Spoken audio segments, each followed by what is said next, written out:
Hey, good morning. Good morning. Well, good morning from the East Coast of the United States. My name is Phil DJ Right Click Valentine. Philip Alton Valentine was my given name. And Alton was actually a derivative of John Alden, who came over on the Mayflower. So I'm one of those. Nice, a second country. Yes. And they call me DJ because of the fantastic music I play when I'm facilitating trainings. And the Right Click, because that was my Appalachian Trail name. So I want you guys to introduce yourself, where you're from, and I want you to describe something, a profession that you would find hard. All right. So, I didn't give you any more information on like what the term, how you define hard, but a profession or a job you would find hard. And I have Sandy, my wife, is on here too, so she can keep me definitely honest about this whole thing. But I would say that if I had to wear a headset all day long and be a customer service person and treat everybody nicely, gently, with dignity and respect, no, not happening. So I don't think I could do that job. That's not me. So everybody understand what I'm asking you to do? Just introduce yourself. And right now I live in Manchester, Connecticut, but I'm in Hartford, Connecticut state capital, in our administrative offices here. So I'm going to keep track by going across the Hollywood squares. So you might not know who that is. But first of all, I will start with the host of today's webinar, Coaching for Coaches, Mr. Michael Peacemaker Serrano. Hey, everyone. My name is Michael Serrano, and I'm a person in long-term recovery. And I'm in Hartford, Connecticut, HRCC. I was at the center over there. I think they kicked me out on purpose, but that's another story. But the hardest profession for me, I would think, would be, or a hard profession would be like a parachute instructor. Okay. Keep jumping off that plane. Like, I don't know. Oh, I also forgot to tell you guys that today, of all days, December 28th, is my 35th sober anniversary. So I've been in recovery today for 35 years. I made it.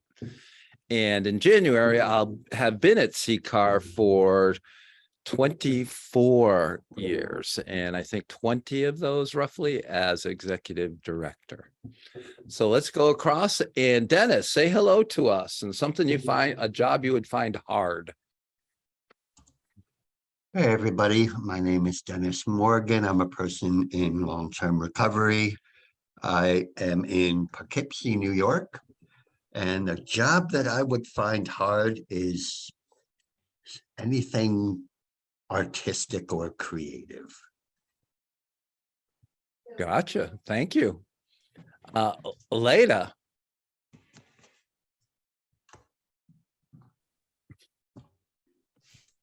Good morning, everyone. My name is Leda Cartagena, and I'm from Hartford. I'm a woman in long-term recovery. Something that I find hard, I don't know, being a doctor. All right. Thank you, Leda. Welcome. See, Tom. Good morning, everyone. I'm Chris Thompson, and I'm also a person in recovery. I work at a sober living residence here in Chicago, where I've lived for the last 40 years. However, I was born in Newington. Lived there the first 17 years of my life. The job I always marvel at, and it's a fairly common job in terms of interaction, is a restaurant server. I would be a miserable restaurant server. It's amazing to me the good ones, the facility they have for remembering orders, not writing anything down, waiting on multiple tables. I mean, I would be delivering the food to the wrong table, the drinks to the wrong people, dropping things. It's just amazing to me. And I couldn't last the day. That's it. Thanks, Chris. So Sandy and I, our son Matthew, it looks like he's at North Park University in Chicago. He loves Chicago. So maybe we might connect someday with him. Nice. All right. Hey, Rebecca, how are you? Good morning. I'm good. I'm a little bit sleepy. It's crazy early. I'm in Vancouver, Canada. And yeah, I'm super stoked for today or this morning. Mm-hmm. And I think the job that that concerns me the most, I guess, right now would be a crane operator. I don't like the idea of height, and I don't like the idea of being alone in a glass box all day.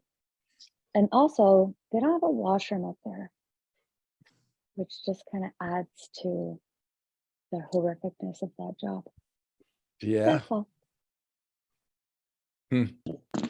I found out one of my best friends, his dad was a crane operator for years and years and years. And I didn't really need to know all the details of those things like you just mentioned. But anyway, Megan, happy Hello. birthday, Megan. Thank you. It is also my anniversary. I have 11 years of recovery today. So that's exciting. I am about 40 minutes south of Boston in southeastern Massachusetts. My worst job is anything that's not creative. And I think if I had to pick one, would be something like a pilot, where I have the lives of people in my hands and I have to do everything right. Like like mistakes have Mhm. huge consequences, and like that's just too much pressure. But I think anything with people I can do. I've done like all the customer service things on the telephone and all of that kind of thing, and not fun, but I can manage that. But being in charge of something like that, yikes. Yikes. Hello, Khalees. You're next in Hollywood Squares. Hollywood Squares. Is this a job that like you haven't ever done before? Either or. Okay. Mhm. Hey y'all, my name is Khalees. I am in England. I'm a recovery coach professional and facilitator at Recovery Coach Academy with my mom. Neetha, you're in on this Hollywood Square as well. Whenever we got asked this question, I immediately thought about my first job whenever I became a car hop at Sonic Drive-In, being No, you 15, 16 years old. And then they wanted me to wear roller skates. And I lived in a very small town and I busted my booty. And so roller skating and carrying food is a really hard profession. I'm great at customer service, but roller skating and food don't go well together. Not in my book anyways. That's wonderful. Ada. I'm Ada Landry. I'm a woman in long-term recovery. I work as a recovery coach with CHD in West Springfield, Massachusetts. That's like the beginning of the part of the state that everybody ignores. Actually, it's a little east of here, but we're definitely in the wilds. And a job I would do horribly at and abhor. Anything in the medical field or anything in the military. Got you. Thank you. Oh, and I have Migdalia with me. All right. Well, it's a job that we would be bad at. Yes, and who you are. A job that you would find hard. I'm Migdalia. I'm a recovery coach for CHD in Springfield, Massachusetts. A job that I would be horrible at.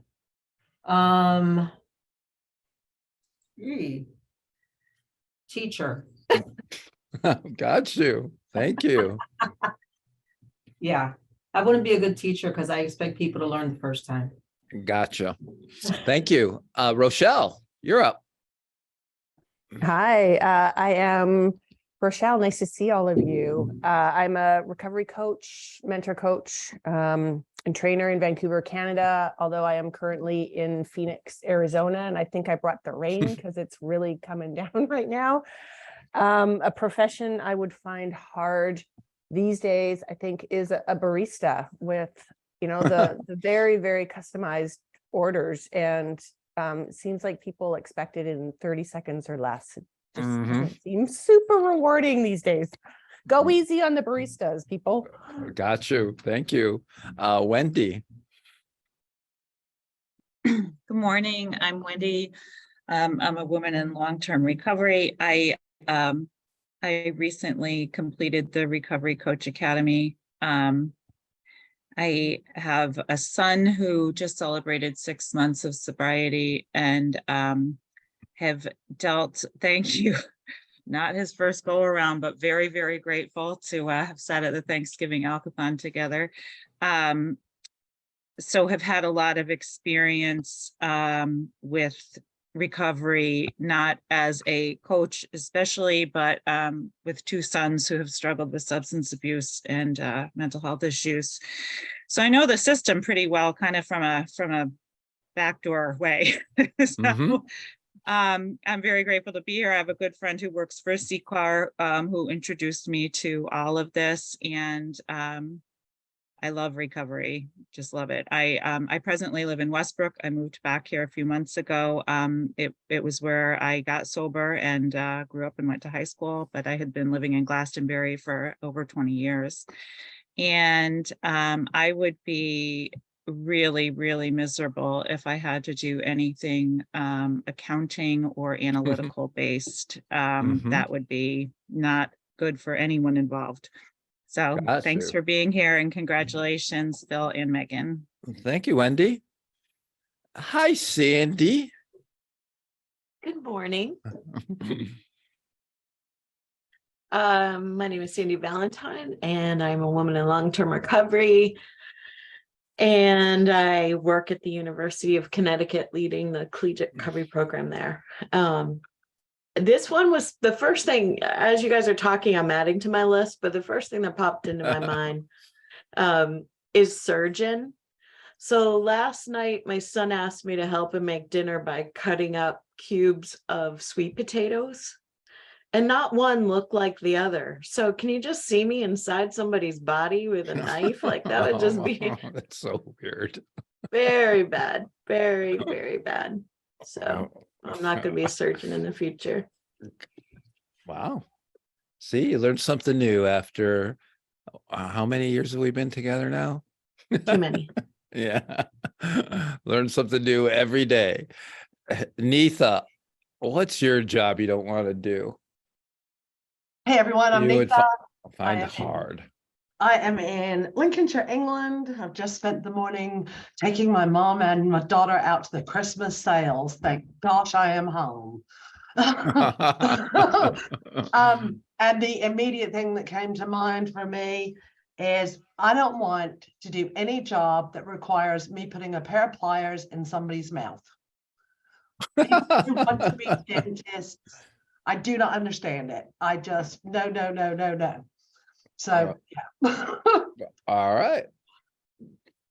I don't know if anybody's there in Willimantic. If you are, raise your hand if you want to say anything. If not, I'm just going to skip right over to B-Rob, Brian. Is Willimantic there? Nope. Wait, I don't think that's Willimantic. That's Waterbury. Oh yeah. That's what the B is for. That's what the WB is for. Yeah. Gotcha. You know, when you get a little old, you don't. I think that's Robert. Easy. Morning. Good morning. What's a job you'd introduce yourself, Robert, and tell a job you would find difficult or hard? I'm Robert. I'm a person in long-term recovery, and I am from Danbury, Connecticut, known as the Hatters. One that really came really quick is one, and it's pertaining to EMS service worker. Every time I ride by and I see, I'm like cringing. I hope no one's hurt. So that job would not be for me, that's for sure. Thank you, Robert. And I love how you got that to work so, and you're clicking your mute and everything right from your table way back there. Good stuff. I think the way that's set up, Brian, is perfect. I'm not doing this. I'm not doing this. Good morning, everybody. My name is Brian Robbins. I am the RCC program manager for the recovery centers in Connecticut, if you could tell by the conversation, Phil, and a little back and forth we've had. I am a person in long-term recovery. Currently, I'm sitting in our New Haven Center, but I was born and raised in the city of Champions, Brockton, Massachusetts. Very proud of that. And I've had this question, I'm going to stick to it. The job that I would find that is hard is being an iron worker. Walking steel, building skyscrapers as they sway back and forth, and 35 stories up in the air, and cranes bringing in big I-beams as you stand there and connect them together. That's very hard work. Joseph. And I want to congratulate you and Megan on your anniversaries. Those are huge accomplishments. Very proud to be on a journey with both of you. Yeah, thank you, Brian. Joseph, how are you? Well, thank you. I'm new to recovery coaching. I'm in the northeast of England and had the pleasure of making the acquaintance of Khalees and Nafia. I suppose the job that would bother me would be anything involving making a real effort.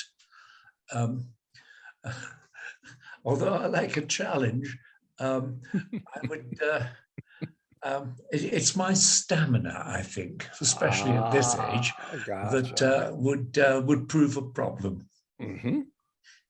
Thank you, Joseph. Hello, Sarah. Drink less, live better. Hi there, I'm Sarah, recovery coach professional. I'm about an hour outside of London in England, and a job that I would be horrible at now would be anything that involves staying up overnight. I just love my sleep. If I've got to be awake beyond 11 o'clock at night, you're not going to be wanting to work with me. So it's a no if it's overnight. Wow. I like that. Thank you, Sarah. Good to see you. Hey, BRCC, do you want to wave? There's a bunch of you there. I don't know if we can get through all of you, but just think about that. We've had that conversation there. So good to see you. That's the Bridgeport Recovery Community Center, guys. There's a bunch of people there. Simar, the newest one to join the crew here. So introduce yourself, where you're from, and a job you would find hard. My name is Simar. I came about 7 years ago from Puerto Rico. Sorry. After Hurricane Maria. So I started working in the field, but in my work it was mandated to take the C-card training. And when I take the C-card training, I found out that I was in long-term recovery. And that got me interested and more interested, and here I am. And the hardest work that I think for me is forensics. All right. Thank you, Simar. Good to see you. Good to see you too. And congratulations, Megan and Phil. Thank you. So I see a Moto G Pure. I don't know how Moto G Pure. Do you want to? I don't know who that is. Well, we'll go to Priscilla. Hello, Priscilla. Good morning. I'm Priscilla Schaefer, recovery coach professional here in Michigan. Currently, I person in long-term recovery, and I work in a coach folks who are actively on involved in the legal system, we'll say. So I don't know. I was like, I popped on. I didn't pop on right away because I couldn't find my link, but I got some uses. But I'm thinking about what population I would have a hard time working with, or just in the field in general. I can't say anything in the future. I can say currently, let's say as I get older and I live in a rural county in West Michigan, and the winters, I think we have like 65 inches of snow already this winter. And it's so this has been a challenge. So it's like how to maneuver. And I am the most gratefulest person in the world for Zoom, because that's what I did on these awful days that we have. And it's actually removing barriers to people in life. So a good question to think about is, what challenges would I have? Oh, there's plenty every day. Thank you so much. Rose, did you want to say hi? You have to just unmute yourself if you can figure all that out. If you can, it's okay. You can just listen. All right, we'll come back to you. Oh, there you go. Great, You got it. All right. Hi, I'm Rose. I'm in New Haven, CCAR, and I am in recovery and a recovery coach and volunteer here. And the job that I would say I would be no good at would be something that has to do with driving. I've gotten into so many accidents. I hit people, and that's being sober. So imagine if I'm not sober. I mean, I can't even, my kids, forget it. They're so happy. Don't drive anymore, Mom. It's good because you're going to kill somebody. You don't know how to drive, which is true. So I couldn't be able to do, you know, the buses or driving an Uber. No, forget it. I don't think so either. Good choice, Rose. No, congratulations for you. Thank you, Rose. Good to see you. Matthew, are you there? Would you like to say hello? There he I is. am. Can you hear me? Yep. All right. My name is Matt Johnson. I'm a recovery coach for Center for Human Development in Western Mass. And the question was a job that we'd be bad at, or a job? No, that you would find hard. The key word being HARD, hard.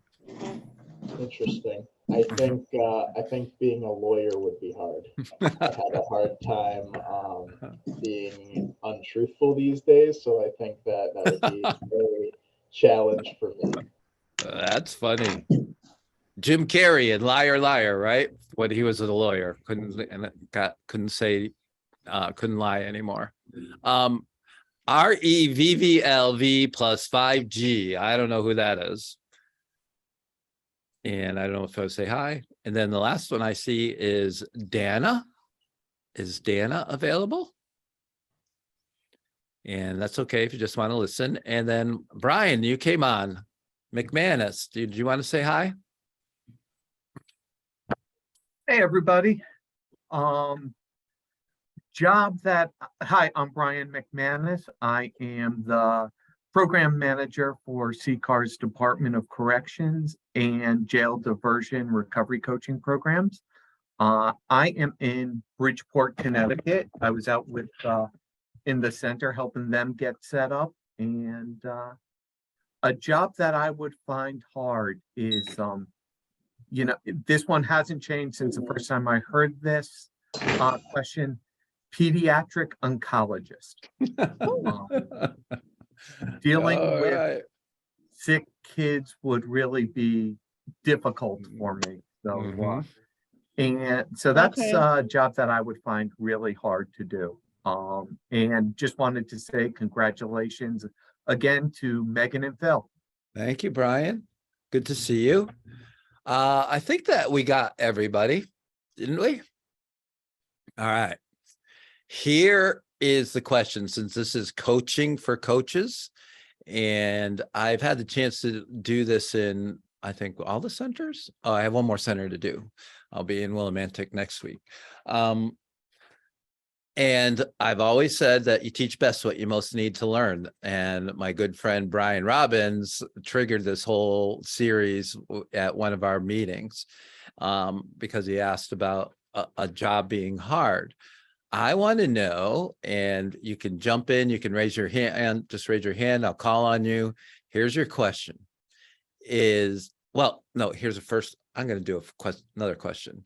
When you described your job as hard, what component of it made it hard? Hard equals blank. And you can put some words in the chat. You can raise your hand. Hard equals what?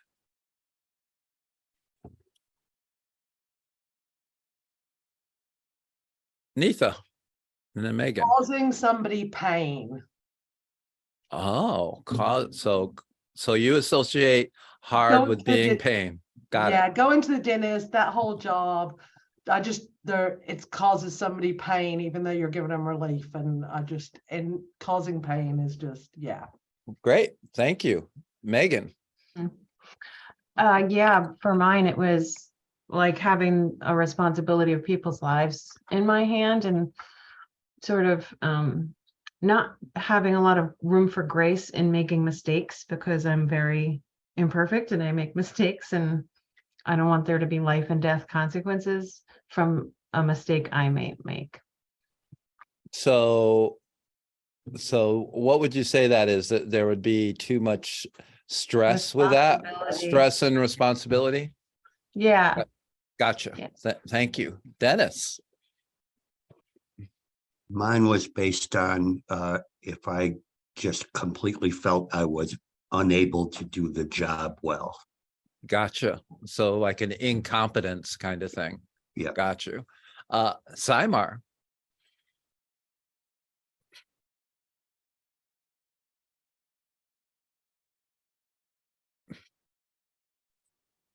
For my perspective is to find out what's going on. I mean, the truth is very tedious. In the forensics field, find out the truth, what happened in that scene. And it's very tedious and it's very, it's hard. Got you. Thank you. Rochelle. I think dealing with or trying to meet the needs of customers who might come in like with a sense of entitlement. And I like what Megan said, like not a lot of grace for making mistakes. Got you. Some of the summaries that and how you choose to look at hard is key to this. It's your perspective. But I've had over the hard equals demanding, hard equals complicated, hard equals unmotivated to do that job. Our good friend Barry, who works in the emergency department, hard equals no tools. That if you don't have the right tool for the job, that job can become very, very hard. I thought that was pretty cool. Hard equals challenging, hard equals difficult, hard equals painful. So I've heard a lot of those. So with that context in mind, is recovery coaching hard?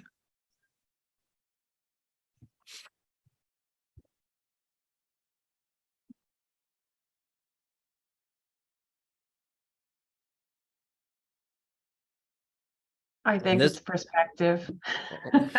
Exactly. So I'd love to hear yours.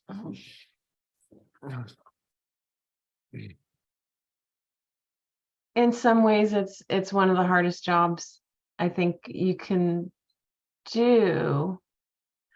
But at the same time, if I'm in the zone and I'm like, if I'm taking care of all the pieces, it's a brilliantly, beautifully easy job. But what's hard about it is staying in the zone. Got you.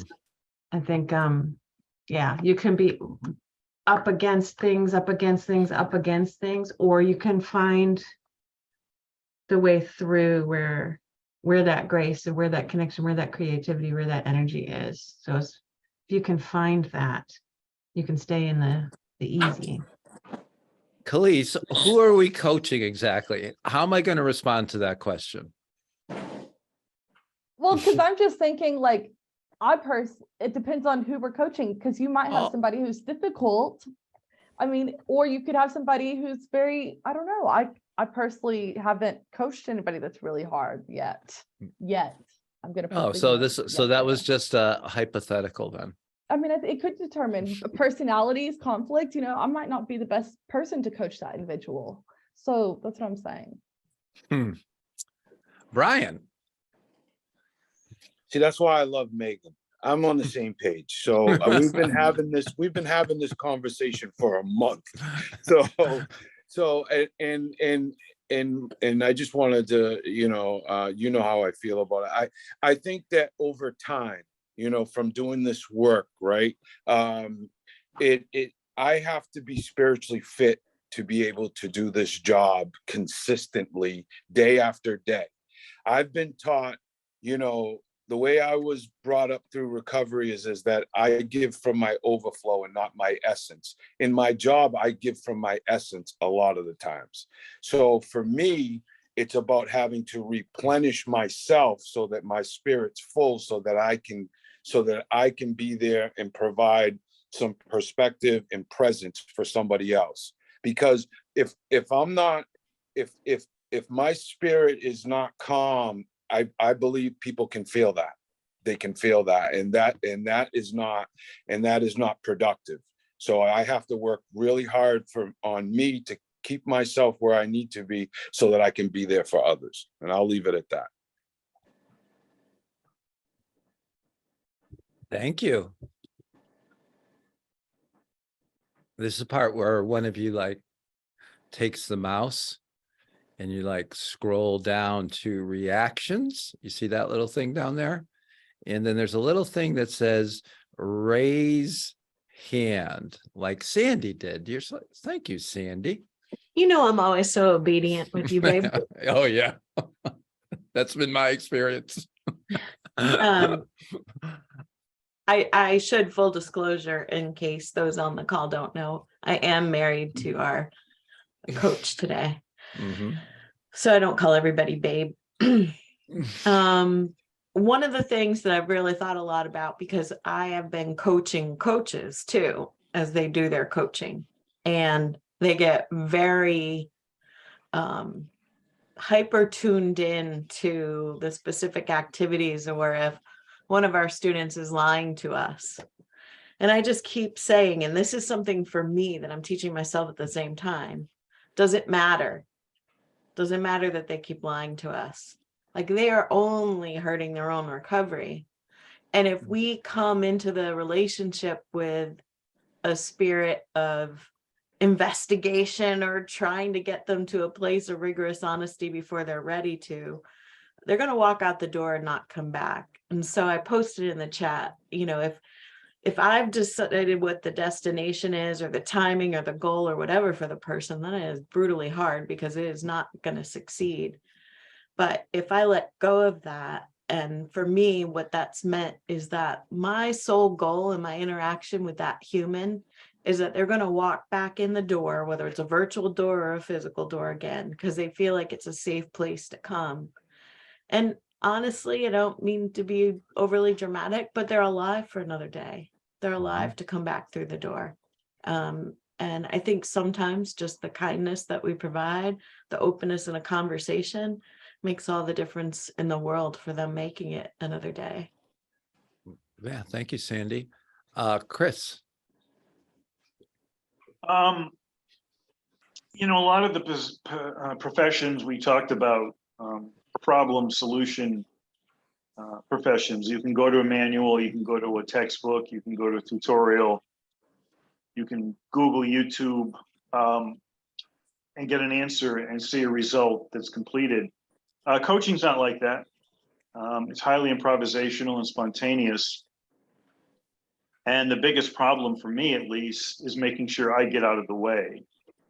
The more I inject, my understanding of me into the process, the more potential harm I do or prevent a client from discovering their own way. So that's what makes it hard for me is not projecting myself into a situation, but being the light that allows others to see their truth and what's right for them. Thank you. Megan. Yeah, I really like what it's Chris, right? Yes. And Sandy were just saying, and Brian as well, and I'm just reflecting that you know, it's lovely to talk about like, ooh, if I'm in the ease, if I'm in the grace, if I'm in the right spot, like, you know, like has been talked about, that's beautiful and wonderful. But I'm thinking about it's hard when it's not. Well, it's hard to be in that space, that grace all the time too. Like to maintain that. I found it really difficult when I was coaching full time. And seeing person after person after person, day after day after day. It was really hard to make it not hard. It was really hard to stay in the space, you know, and I, you know, for myself came to a point after 4 years where I couldn't find the ease anymore, really. And that's when I knew I needed to step back. So just kind of wanted to like name that it's hard for it not to be hard. And I think that's a whole nother piece about what kind of support we have and what systems are we working in and all of that. But all right, let me ask you a question. Mm. When you say it became hard, what were you feeling? What was the component? What made it hard? Did you not want to do it? Were you angry? Were you not effective? What made it hard?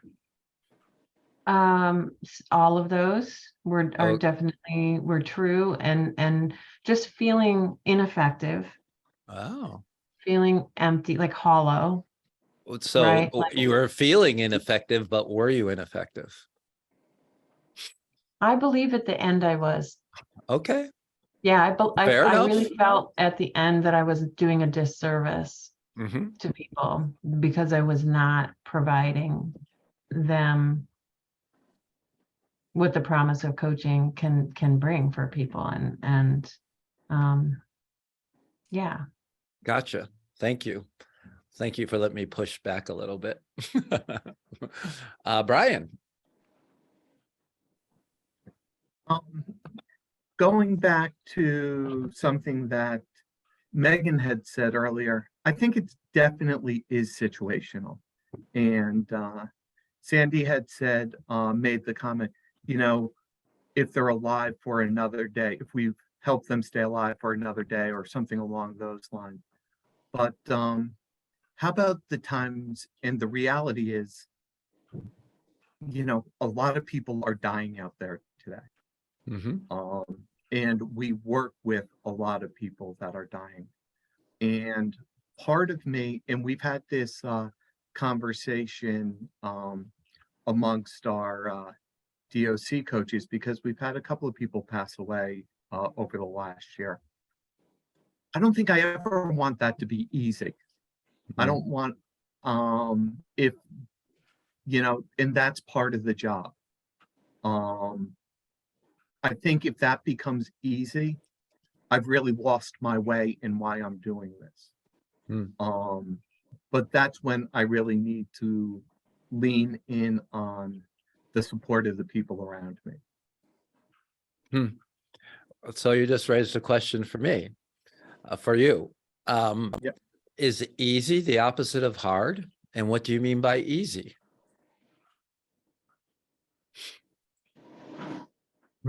That's a great question. What is easy? What is hard? Right. You know, for me, I think hard is, let me go with hard first. Hard is an emotional, it's when I have a negative emotional reaction. Oh, an emotional pain, like Emotional pain. to a person, a recovery dying, as Yes. an example. Got you. Okay. easy.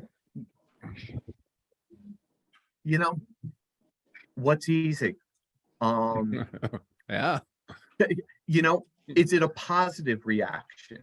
Is it a neutral reaction to what you're doing? Is it status quo? I don't know what easy is, but I think I definitely know what hard is. Gotcha. So think about it for a while. That's the purpose of this whole thing. It's just, you know, stirring the pot a little bit. Anybody else? Is recovery coaching hard? Michael. I would say if it was easy, I would have got bored and would have stopped doing it a long time ago. I believe it is hard, right? And I see, and I've worked in the emergency department, right, where it was situations where sometimes I would take these thoughts home with me, right?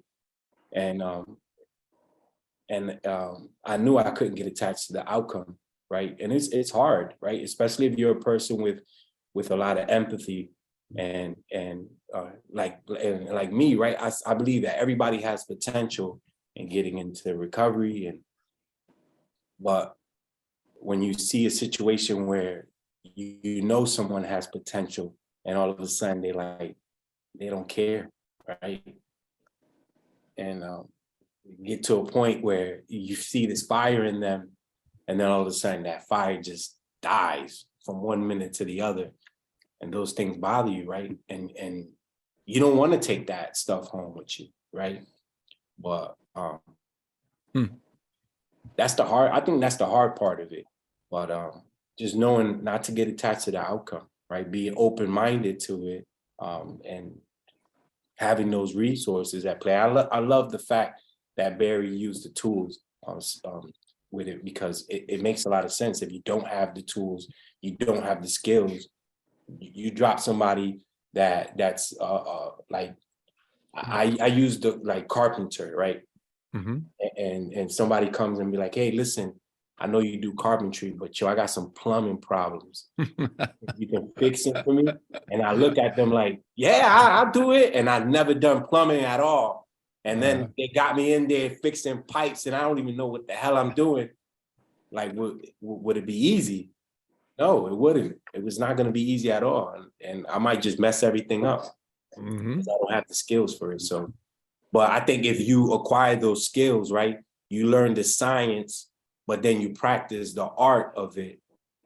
It makes it it makes it less harder. Gotcha. Yep. Thank you, Michael. Simar, is recovery coaching hard? Okay. For me, it was hard because I'm new in the field, and it's hard try to engage with a person who has mental health issues and at the same time substance use disorder. Try to connect and engage with these people when they're in crisis is very difficult for me. And I learned from the hard way set up boundaries, set my boundaries. Because as I told before, I was new, I was very passionate, and I would like to help everybody. But I get to the point that I burn myself because I like to help, but at the same time, I didn't take care of myself because I was very think about I need to help these people, this individual. So for me, when a person who has mental health crisis and also have substance use disorder, it is very hard to engage when they have those episodes. I agree. And I think that goes to what Michael Serrano was saying about all of a sudden you're working with pipes instead of building the house, you know. That's outside our lane a little bit. Yes. So I agree with you. Who else? Is recovery coaching hard? Neetha, is it hard? And I'll go to you, Khalees. I just went, part of me goes back to that, just the basics. If I'm doing that three-legged stool and managing my own stuff, it's easy. I'm, really checking in. But then I started thinking about, Chris said something about recovery coaching requires a level of spontaneity and improvisation. And I think recovery coaching is hard in the UK because the systems don't want to allow us to be spontaneous and improvise. So I guess, I've just been thinking about that, trusting in the ability to do the work that we do from a heart-centered place and know that we're going in with the greatest intention to be ethical and right, even if it does not look the way you're used to it looking, can be hard. Thank you. Thanks. Dennis, I saw you raise your hand, Khalees, so you're not getting away too. Hey, thanks, Phil. What first came to my mind was kind of similar to what Brian said about his difficult job. Is I don't think it's hard for me to be invested in what I'm doing, but the difficult part for me would be the continuous exposure to other people's pain and what I do with that. Like, how am I going to deal with that? So that was the first thing. But then something Neetha just said sparked a different kind of hard that popped up in my brain, and that is that I often find it difficult to navigate the I'm going to call it the job as opposed to the role. Sometimes I'm in a job that really doesn't allow or me to, what they expect and want of me is slightly more clinical and different than what a recovery coach is trained to do. So me advocating and navigating that system can be difficult sometimes. Well said. Thank you, Dennis. Khalees, then I'll get to you, Brian.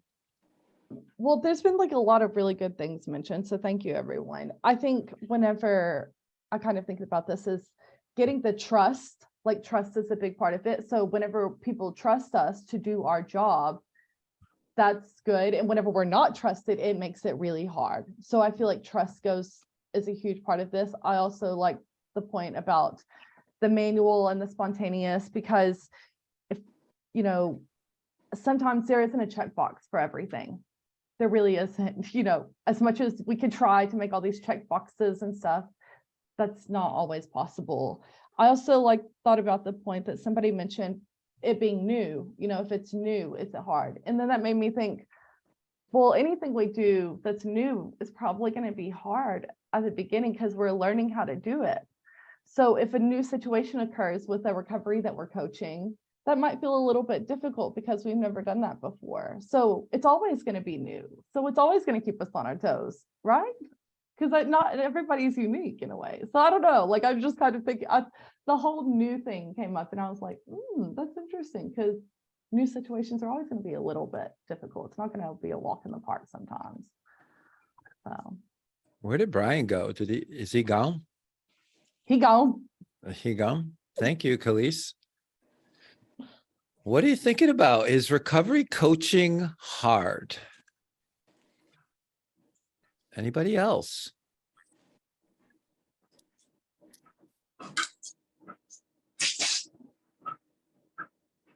Ryan's coming back. Priscilla. I was just thinking, first I want to say I appreciate all the words of wisdom and all the messages I'm reading in here. And I was just trying to think, of course, it can be whatever job I'm doing. And if it's, we're talking about recovery coaching, it can become very complicated.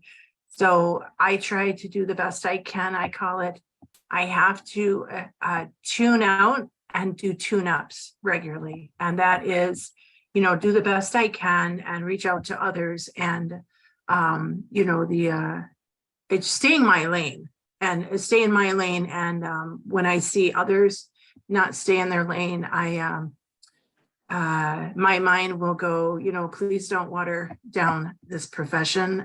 So it's kind of like I can only do my part. And when I see and hear things, I have to step back and stay in my lane. And of course, if it's something that needs to be said to superiors, I certainly will do that within reason. But I just say, for myself, I have to, like I said, tune that off. And sometimes right now I have always a large amount of recoveries that I coach. And sometimes they might forget it's a holiday. So I have this great little app I put on my phone. It's talk to text app. So I can turn that on if I want the day off. So I can tune out and say, I'm not available. I'll be in the office on Monday. And then that's part of my tune up is self-care. And I can't repeat that enough for myself and everyone. I can only make a suggestion, and that is do what you can do. At the end of the day, any job I've ever had in my life is try to leave work at work and the best you can. And that's where the good stuff of the meditation and those kind of things, the self-care stuff is absolutely a gift that I use for myself. So appreciate this session and all. Thank you, Priscilla. Brian.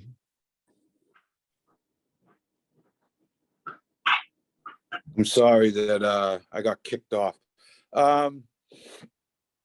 So I was thinking, and I've had a lot of time to think about this and about this question because we've been talking a lot about it. And, what came to my mind is like, so I started this journey, in this work in 2009, right? And I love, don't get me wrong, I love every aspect of the work that I do. And what just came to me is like, thinking about my own personal journey in recovery. I mean, with rain, with the sun, the rain must come, right? Like it's both and, right? It's the good and the bad, right? So like, I think that for me, I think that the more positive experiences that I've had in working in recovery supports, coaching, programs, things like that outweighs the hard aspect of the role for me. But without those challenges, and I told you this before, I don't know if hard is the right word to use to describe this, right? That without those challenges, without those, I wouldn't be able to experience the joy on the other side, right? Of when that connection comes through, or like Megan was talking about that aha moment, or that, you know what I mean? And or whenever that light bulb goes off, or like Michael was saying, and things like that. So I think it's a both and, right? When we talk about, is recovery coaching hard, right? Is it hard? Yeah, I think it's hard. Is it beautiful? Absolutely, it's beautiful, right? And that's what I love about recovery, right? Because if recovery was easy, I would take advantage of it. I wouldn't value it. I wouldn't value it at all. You know what I mean? I'm not giving up 23 years of recovery. I'm telling you that right now. You know what I mean? I've worked too hard, right? I've worked too hard in this process that no matter what, I'm not giving it up. And I think that's the same thing around coaching right now for me in this aspect. Thank you, Brian. Ada. I've found it's difficult when you're not fully being supported by those who should be supporting you, whether it's upset in the office, whether it's indecision, whether it's changes that are unknown about. That this is what makes it truly difficult, not that recoveries are recoveries, which means they're going to change, and what they want to do may be different today than it was yesterday, and then it will be tomorrow. Thank you. So I'll chime in. I raised my hand. I'll call on myself. Is recovery coaching hard? Definitely not. And I can explain. First, I'll tell a story. It's about Mother Teresa. And she was with a couple of interns, and they were walking the slums of Calcutta. And there was a man lying in the gutter, literally covered in his own excrement and street sewage. And Mother Teresa knelt down, held that man, put his head in her lap, and was there for his dying breath, died in her arms. And the two interns said, "Oh my gosh, Mother Teresa, how could you possibly do that? You were such a blessing to that man." And Mother Teresa looked at her two interns and said, "The blessing was all mine." So a lot of times I think the essence of the recovery coach role is to be present for that person. That to me is never, ever hard. That I don't, when I'm focused on the individual, the blessing becomes all mine. It's one of those paradoxes of recovery, right? In order to keep it, you got to give it away. And Brian and I have had this discussion. I don't believe you give from your overflow. I think that's a misnomer. I think you give from your essence all the time, because then your overflow is your essence. That's who you are as a person. And the more you give of yourself, the more you have to give. Now, how you manage your boundaries and how you do all that is self-care. But when me personally, it doesn't matter if somebody calls me at 11 o'clock at night in the middle of a busy, hectic day, but they go, can I talk to you for a minute? It's like a switch flips on, that the coach comes on, that I am there. And I find that incredibly gratifying, rewarding, and the essence of the role of recovery coaching is that connection and just the ability to ask questions. And if you have the right tools to ask the right question at the right time, then it becomes even more fascinating and such a privilege and a blessing to do. So I can't ever really, I think even when our son Matthew was going through it, and he was the most challenging, but I don't think I would say it was hard, because he was pushing both Sandy and I to get outside of our comfort zone. How do we do this? How do we learn? How do we grow? What's the right answer? If it had a different outcome, I don't know. I don't know what I would consider it the same way, but I've always appreciated the challenge. So it's almost like when you're in your wheelhouse, and I'll even talk about Brian Robbins a little bit. Phenomenal baseball player as a kid, right? He probably didn't find hitting a baseball hard. He probably was really good at it. And all he could do is figure out how to hit it better, right? Or how to hit the curveball, or how to go to right field, or whatever it might be. But you always improved. But if we're in this profession, we're probably finding some things that we do really naturally. It's our wheelhouse. And so it's a gift that we've been given to connect with other individuals, to draw the potential out of people, to discover recovery for themselves, for other people. We're all working in our gift, and I would never find that hard. But that's my opinion. And Brian's going to probably ask me a question or push back on something. Me, never. Yeah. But in the moment, can a blessing be hard? How would you say hard? Sometimes it takes a struggle to get to the blessing in the moment, to appreciate the blessing. Maybe. I'm trying to think of an example where how that might work. In terms of coaching, you're working with someone and, you know, you're asking those questions and they're really challenging your skills. And, you know, they're drawing from that essence and you're giving your everything. And in that moment, it's hard. But when you get to the point where either they have that aha moment or you just can't do anymore, you realize the blessing. Okay. Do you think it was easy for Mother Teresa to sit there and hold a dying man's head in her hands?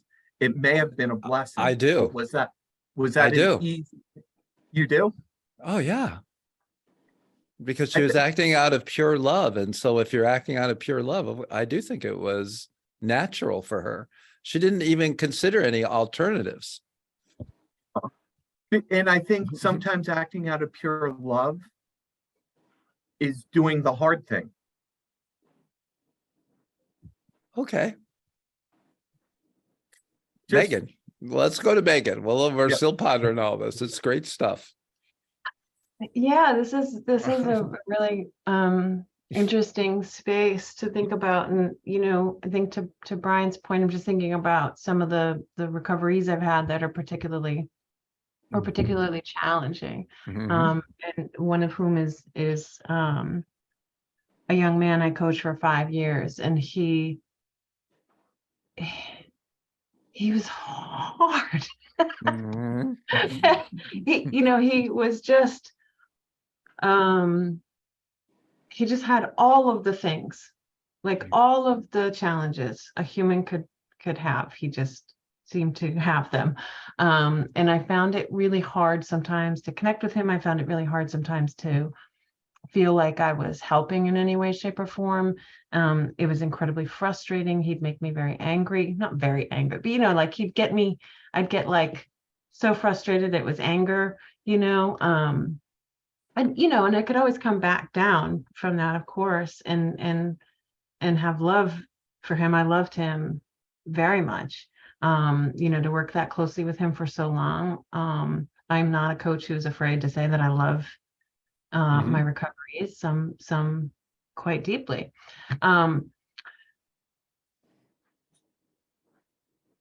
But and he lost his battle. He lost his life to the disease a year ago. And I think what I've sort of recognized and realized, and his mom has also said this as well, that what I was able to do is love him and make him feel loved, because many people had loved him and he didn't feel it, but I was able to give him that gift. And so, like, upon reflection, it was an incredible blessing to have the honor of coaching him and helping him feel loved and all of that. But in the grit of it, it was incredibly hard. I found it very hard to stay present, to stay in my lane, to stay helpful and all of that. So yeah, Art would tell it can be both. Art Woodard would tell you that he was an incredible teacher for you. Oh my gosh, yes. Yes. Yes, hugely. But those were hard lessons. Gotcha. Understood. Wendy, thank you, Megan. So I'm just thinking about, what work I have done just in recovery. And, my biggest obstacle is my ego. And I find that being able to truly channel that authenticity, my inner, that I believe I was spared to share. I have to be right with myself, and then I can be right with others. And that gets in my way. It's like sometimes I have to think twice and act once, most of the time, sadly, if I'm being totally honest. And I find that when I run through that filter, it does become very easy for me to deliver. I got a phone call from someone before I was getting ready to come onto this meeting. And of course, my first thought is, I need to go, I need to get all this stuff done because I want to be in this meeting. And then my second thought was, what would be more important than whatever her need is in recovery? And sure enough, she was having a very difficult time. And, at the end of the call, I found myself just, again, effortlessly saying, thank you for trusting me, and there, that is for me, like, that is why I sought out, experiencing the Recovery Coach Academy. And because that's the only thing that, that gives me the greatest gift, I guess I should say, that gives me, a worth and a inner value greater than anything else. And someone shared that with me. And so I feel, giving it away to keep it. So ego. Thank you, Wendy. Great point.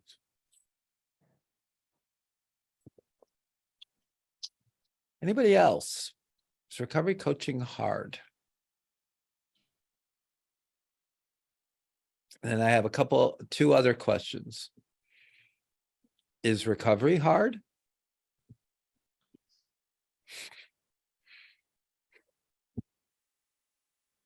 Like Brian Robbins already said, recovery is hard.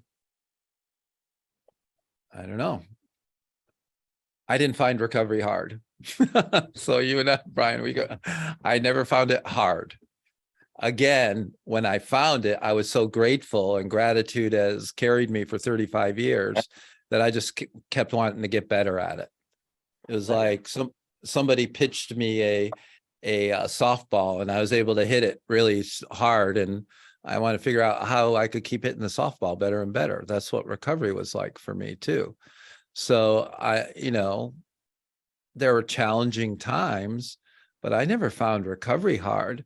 I found addiction way harder than recovery, if there was such a thing. Addiction was hard. Oh my gosh. I mean, painful, discouraging, demoralizing, isolating, and recovery was the exact opposite. So I never found, and we use the term, right, too, about working on recovery, and we're working, which working is a word that implies difficulty or being hard, because we have to work at it. You have to work. And why do we use that term? And I think maybe it was Priscilla was talking a little bit about leaving my work at work and having my other life, or my downtime for me, and leaving work at the job. And I was never one to able to do that. Because recovery is life, is work, it's family, it's everything, it's all together. And so I don't want to compartmentalize what I am, where I am. And I try to be consistent, the same person through all those. So I've never been one to like hang my work up on the fake door, like coat hanger outside your door, and then you walk into your family and all of a sudden I'm a brand new person because I hung all my work troubles on this imaginary coat rack before I came in the door. That's not me. I can't do that. So any thoughts on that? Is recovery hard? Is life hard? Is recovery coaching hard?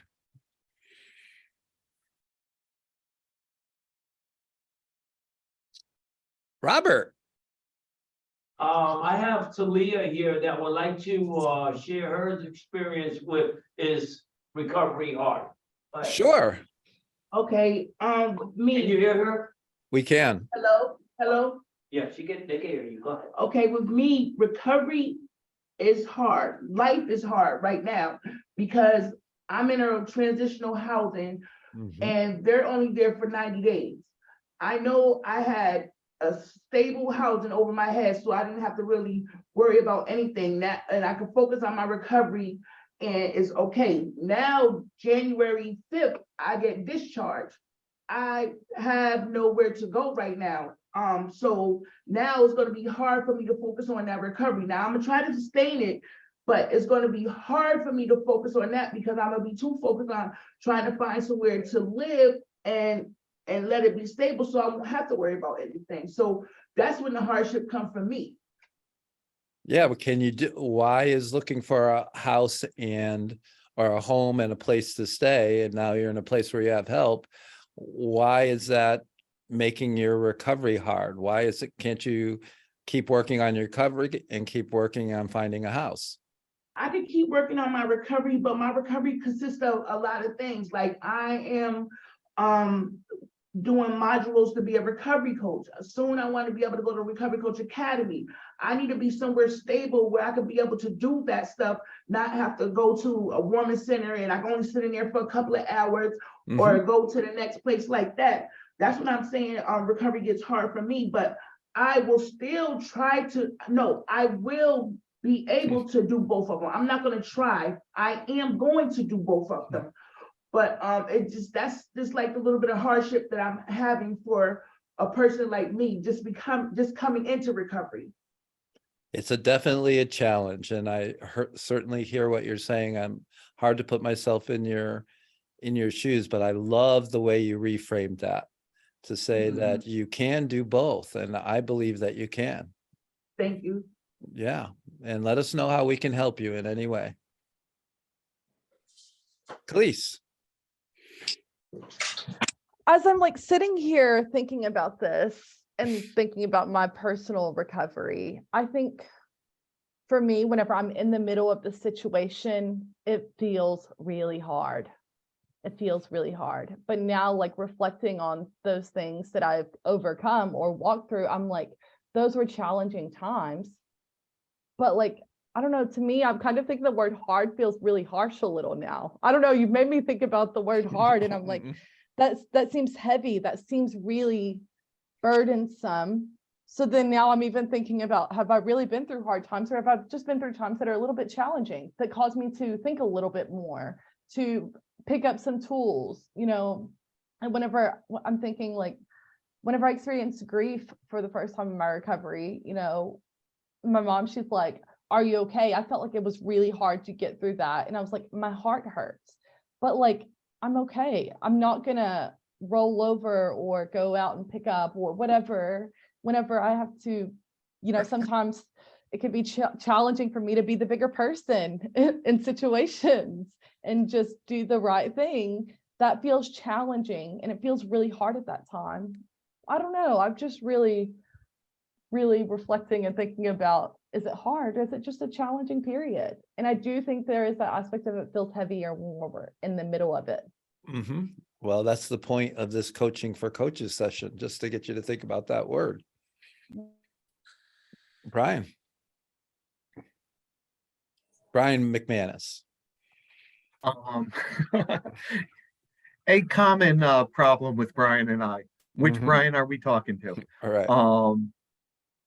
You know, the thing, Phil, you equated at one point hard with work.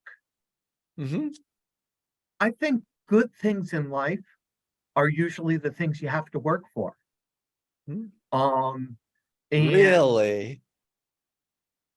So when you walk outside and see a gorgeous mountain vista, what work did you do? I walked outside. Oh, that's working so hard. I made the time, I created the time to do that. And sometimes that can be difficult, whether it's family obligations, whether it's work obligations. All right. You know, I think something can be hard and beautiful and enjoyable all in the same breath. And I think that's what coaching's about. And I think that's recovery's about also a lot of the times. Is it work? Is it hard? Yes, but I enjoy that work. I like that work. Sometimes the easier choice could have been use, what am I going to do? Am I going to work through an issue or am I going to use over an issue? And sometimes the easier choice would have been to use. Sure. But you know, I got a benefit from working on my recovery, facing that challenge. So I think hard and good or positive aren't mutually exclusive. All right. Thank you. Rochelle, are you waking up yet? Yeah, I'm on Arizona time, so it's Not too it's early. already like 7:15. It's late. Whoa. Yeah. Ooh. Brian, I love what you're talking about in terms of, you know, sitting with the and. I really appreciate that. I was just gonna share that as part of my recovery, I've been studying Buddhism and Buddhist recovery, and one of the beliefs in there is that you know, life can be harder. There is suffering. It's part of the human experience, and it becomes harder, or we create more suffering for ourselves when we expect it to be some other way other than it really is. And we can bring ease into the situation when we accept what is, when we don't try to fight it or resist it or want it to be any other way. And that's been really helpful for me in my recovery and in life. You know, to not create more suffering or make it harder by not accepting what is and allowing space for what is. Yeah, thank you. Acceptance is the key. Brian's iPhone. Is your iPhone going to speak now, Brian? I hope so. It'd probably say something more intelligent than I would. But you know, and I really love what Rochelle just said.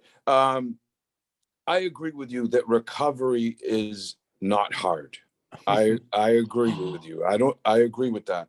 What, you know, what for me is it's what I add, you know, to my recovery. Those life situations like Rochelle was just talking a little bit about. It's when that outside stuff comes in, you know, that makes things challenging for me, because I may not have the experience with, you know, early in recovery with like losing somebody that was close to me, a parent. I lost both my parents in recovery, right? You know, or things like that, or losing a job, or not having a place to stay, or relationship issues. Those emotions for me is what become hard, right? And when my recovery suffers is that when I want to take my ball and go home, because I'm naturally a quitter, because that's why I was in, you know, active addiction, because I didn't want to deal with life. I quit. I want to go over here. I want to do what I want to do. I want to live in this fantasy world, and I don't want to deal with it, with life as it is.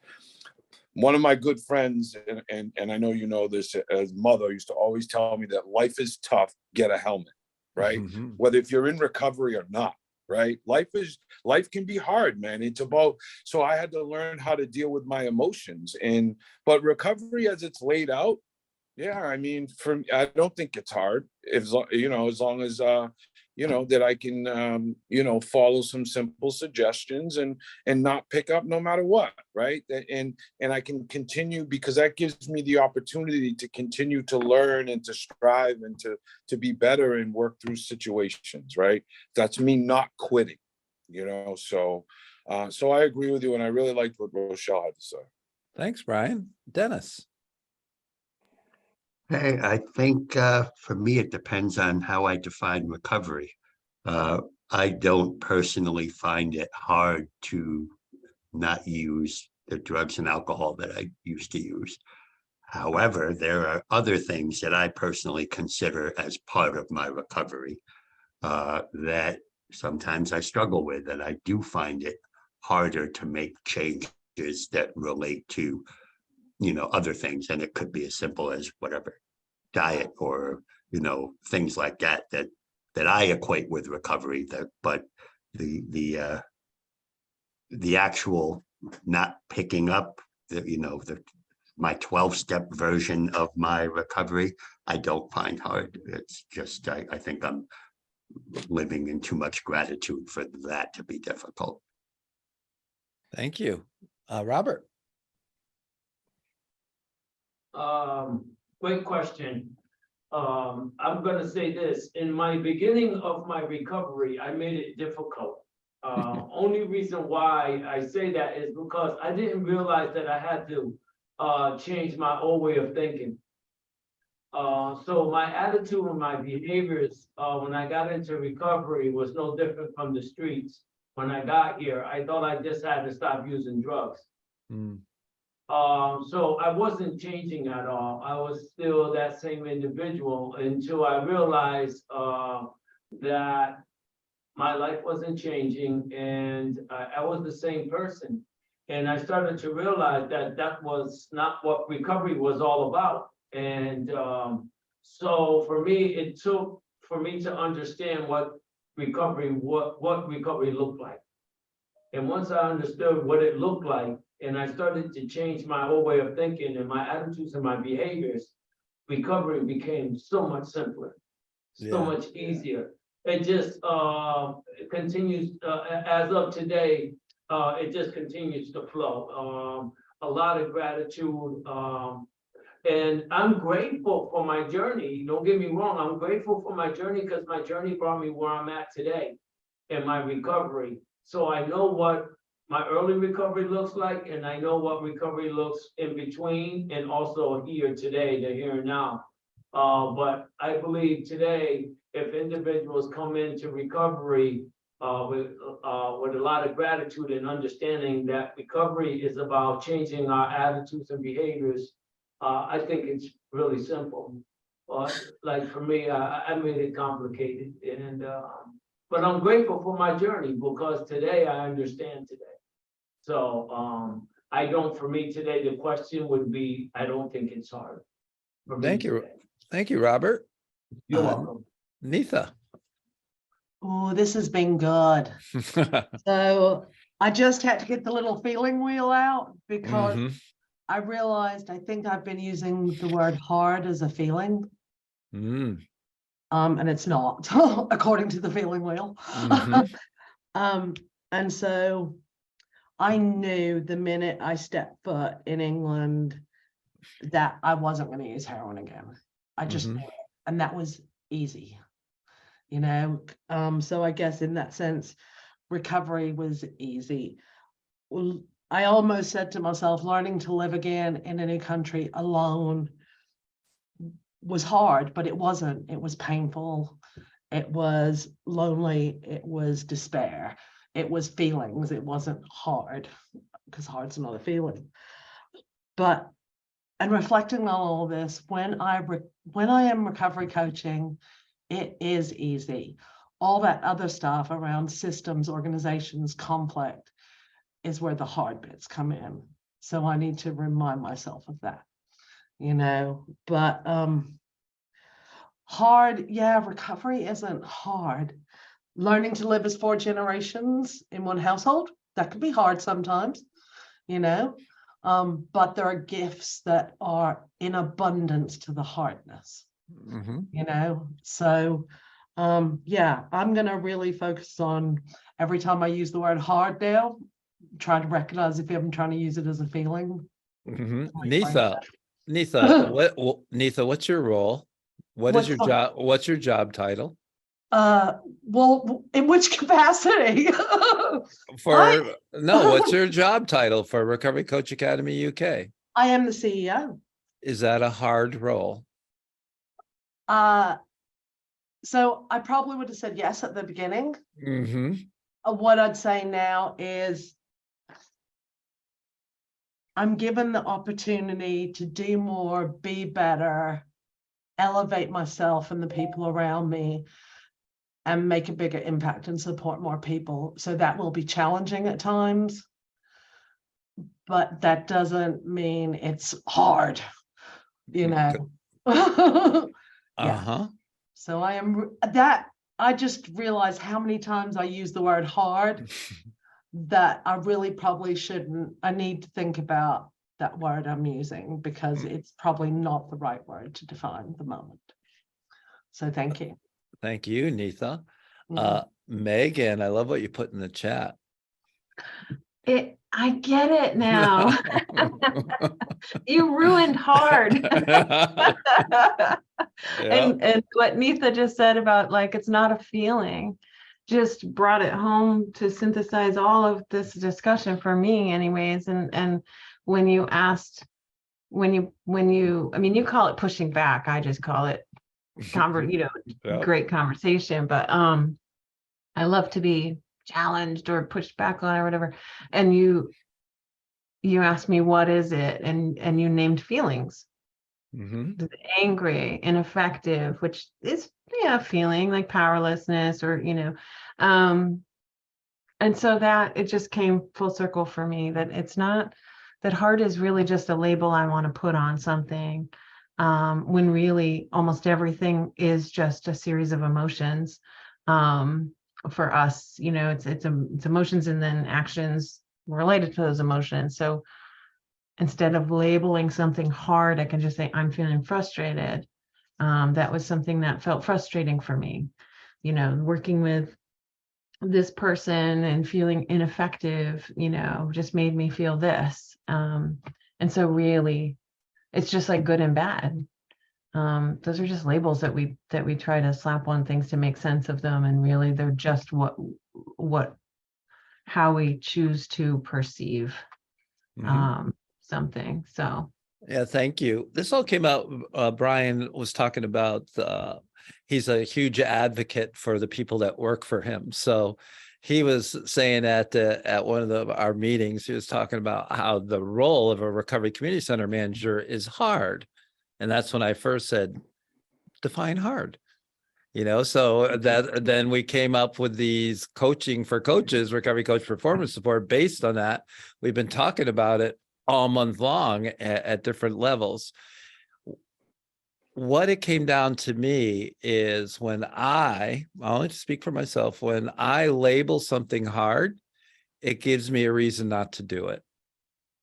That's the way it works in my head. So I came across that when I was hiking the Appalachian Trail. That very first day when I stood in the parking lot in the wind and the rain and the cold and Neil drove away, the thought was, this is too hard. It's too big. It's too whatever. It's too nasty out. My pack is too heavy. I can just say, I label things hard when I don't want to do it. I want to give myself an out. And what God whispered for me in that parking lot was the word continue. So it's about taking the next step first. So I've looked at anywhere from a project here at CCAR that looks like if you went to what the next, to the outcomes, like let's talk about emergency department. They give us $400,000 to roll out coaches in emergency departments. And that looks really like hard, right? Because it will give us a way out of how not to do it. But that wasn't really an option. What is the key to moving forward? It's the same way with recovery coaching, right? What is the next question? What is the next step I can take? What is the little door that's open a crack that I can walk through?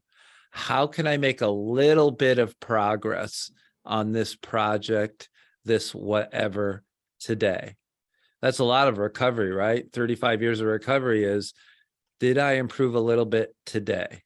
Am I better than the person I was yesterday? And so I just think when we use, Megan, you hit it spot on. Hard is a perception that we choose to use. So if I go into my recovery coach role saying recovery coaching is hard, guess what that day is going to be? It's going to be hard. It's about perception. So you guys hit it spot on. Wow, we're at 10:30. What an amazing way to spend like an hour and a half of my 35th recovery anniversary with all of you brilliant minds sharing perspectives. I thoroughly enjoyed our conversation, and I hope you did too. And Nathan, you kind of hit it too. Next time I use the word hard, I'm going to say, is that really what I mean? What do I mean by that? Take care, everybody. Have a blessed day.